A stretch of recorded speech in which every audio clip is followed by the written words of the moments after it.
I'm Molly. Welcome to Friends at Gameology, hosted by MoonlightCrew.com. Reviews for science. In 7 minutes or less. Watchmen Crossover Pack 4 for the DC deck building game. That is what we're going to talk about today. So, what this game adds, it adds a ton compared to other crossover packs. It changes up the game.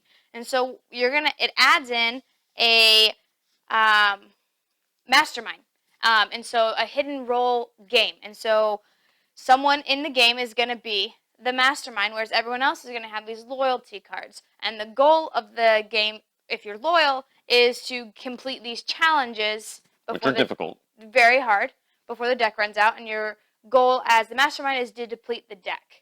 And so that's pretty much the goal of the game. And the mastermind has can fulfill this condition to bring out these plots, which are an extra challenge, which are super hard. Whoa. Yeah. And then these extra cards, which generally help the mastermind. And so if you're loyal, you need to pick them up. And it adds new characters from Watchmen. And so that's what the game, the Silk basics Spectre, Dr. Manhattan. Basics of the game. Let's jump into it and get a little bit more in depth with simplicity versus complexity. So far, this is the most complex of the DC lineup, I would think, except for maybe the Crisis packs.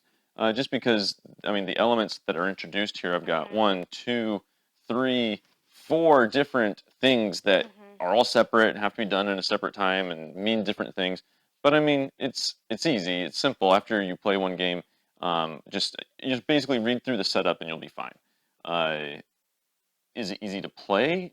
That's a whole other story, because I mean, I've been the Mastermind, and so far, whenever we've played, the Mastermind has not won. But it's been so close. It's been close, but they haven't won. And when I was the Mastermind, excuse me, my first game, I tried my hardest, and it was difficult. But them's the breaks.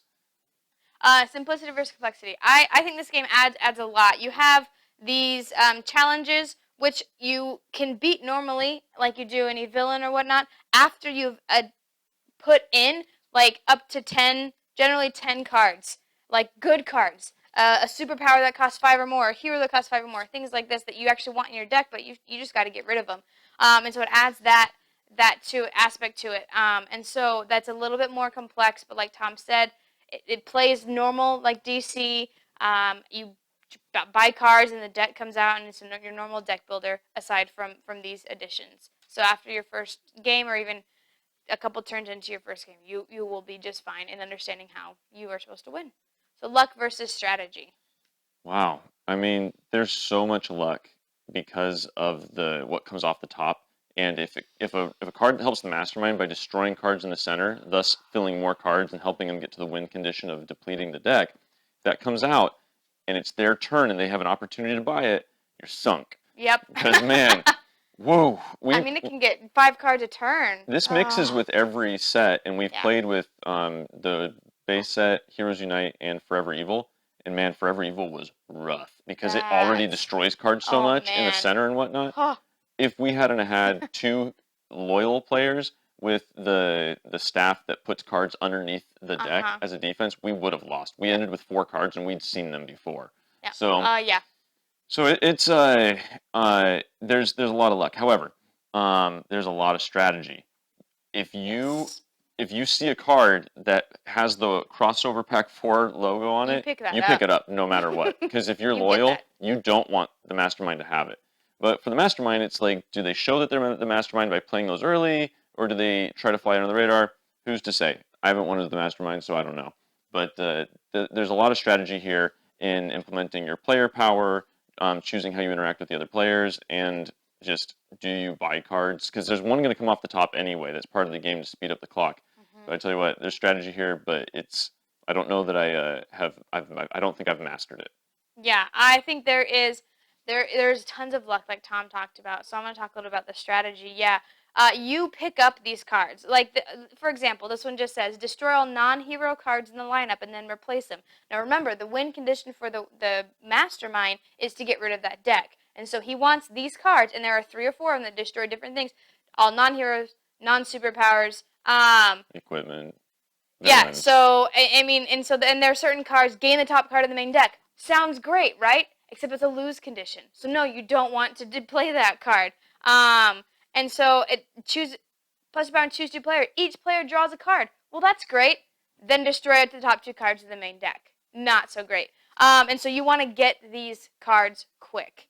And so, yeah, that's pretty much the strategy. And the luck is if you can't get them and you're loyal, then the Mastermind gets them and has a much greater chance of winning. Fun versus boring.